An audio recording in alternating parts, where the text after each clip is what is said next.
Hi everyone, welcome back to Hope and Coffee on this lovely evening where I think the sun is setting outside my window and we are just having a very relaxing evening. I've got a little candle burning right here and it smells like brewed coffee. So that is my version of coffee today. So don't you worry.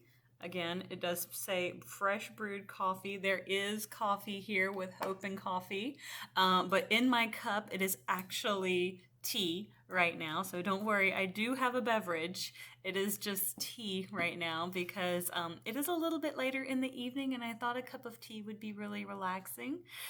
But don't you worry, I have not changed my habits that much. Just sometimes I like a little bit of change. And I think that's okay. I think we can embrace the things we love without having to change who we are. But anyway, hi everyone. If you've made it this far into the videos, please like, subscribe, and turn on notifications. I am slowly growing and I love being able to come back and talk to you all. I'm having such a great time really creating this content for you. And I hope that you all are having a good time visiting with me for the 9 or 10 minutes that I kind of spend visiting with you. So today's video is a little bit about processed and ultra processed foods and what it does kind of for the I guess not really what it does for the body, but what it looks like and why it's so prominent in, I guess, the grocery stores.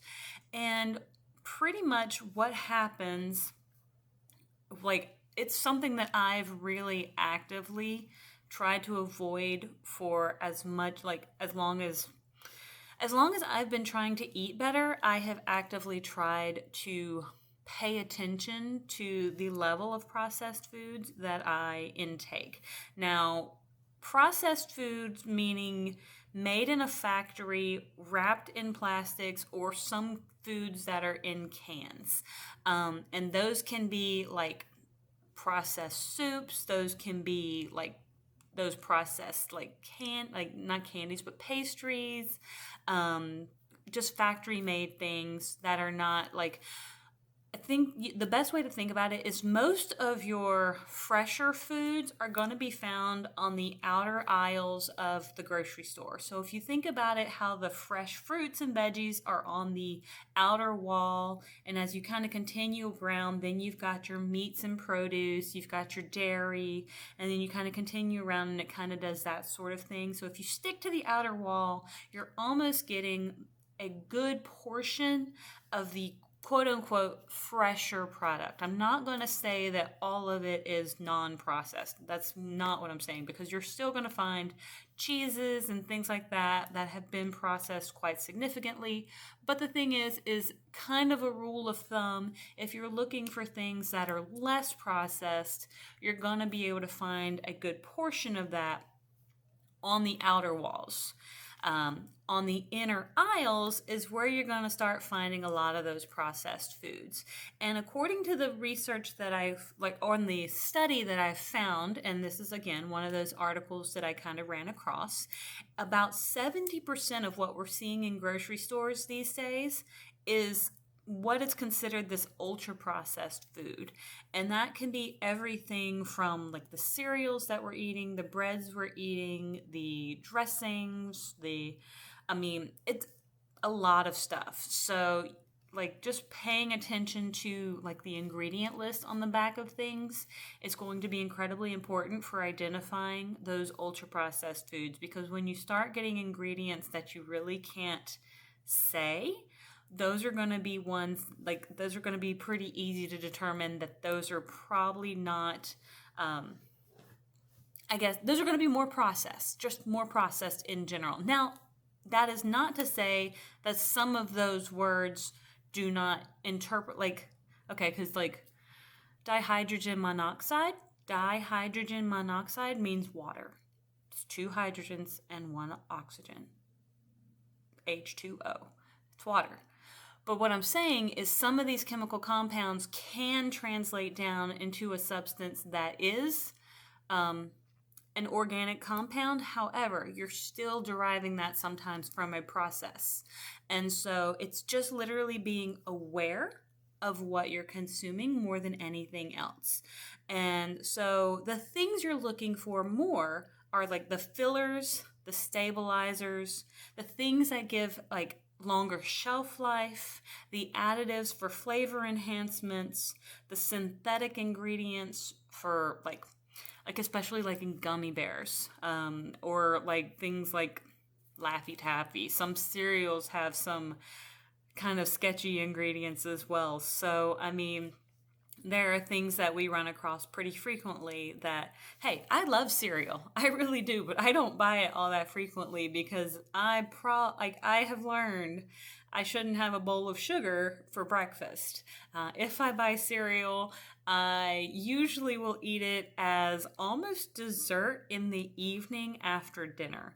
And I don't even really like eat dinner that frequently, so it's more like an after work sort of snack, like an after, like I get off work, I do a workout, and then maybe I'll eat a bowl of cereal.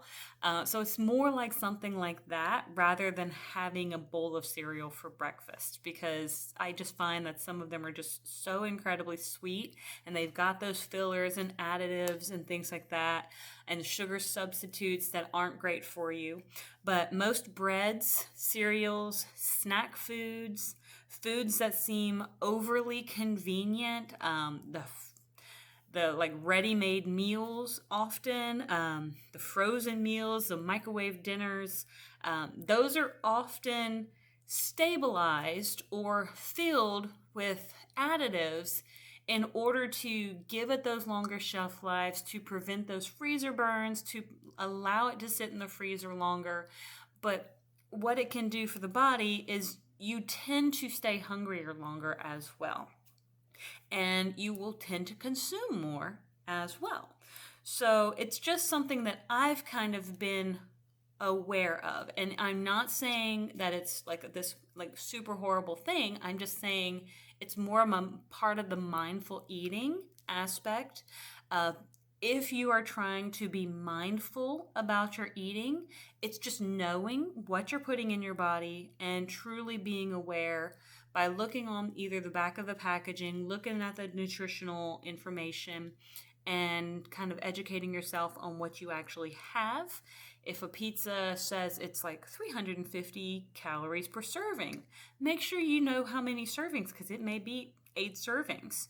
And so you've got 350. And so now you've got a significant, like you've got probably about, what is that? Like something like 3,000. I don't know. I'm really bad at math. But it's something like 2,800 calories. So you've already exceeded your daily calorie goal if you're just eating the one pizza, because you had 8 servings at 350. That's far more than you probably should have eaten in a day. However, it was probably delicious. The thing is it's probably okay like once in a while, and I'm not saying once in a while is once a week, because it is not. Once in a while may be once a month, it may be once a quarter, but not making it a habit. It is being aware and being honest with yourself about it. But people who usually eat a lot of processed foods are over-consuming by 500 calories or more a day, and they're not as aware as how much sugar and salt they're intaking as well. So it's just really more of the general awareness of processed foods, because processed foods, they don't tend to, I guess, break down as well in the body, so they can make you feel sluggish. They can make you feel a bit more lethargic. You're not getting the, I guess, what you could call quality energy that you would maybe from other sources of energy. And so it's really just more mindfulness. It's because, I'm not saying all food is created equal, because in my personal opinion, I don't think all food is created equal. I don't think eating a box of hot tamale candies that are like 500 calories for a box of hot tamale candy is going to be as nutritious and beneficial to my body as eating 500 calories of like chicken breast. I think my body's probably going to really enjoy that chicken breast a little bit better than that 500 calories of hot tamale candy. So I'm just saying is like, choosing the fuel for your body is like choosing the fuel for your car. Usually your body knows the kind of fuel that it's going to run the best on. So giving it that fuel is going to help with the longevity. And so it's just kind of being aware and being mindful about that. But anyway, thank you for tuning in. Thank you for listening to my little rant. But let me know what you think about that. I would love to hear comments. I would love to hear thoughts, anything like that. Again, this is a conversation channel, and if you think I'm wrong, I would love to know why you think I'm wrong. And if you have links or studies or anything like that, please share them down below or send them to me in my email, and I will be more than happy to do some more research into this. So until next time, I will see you all on the next page. Have a great one.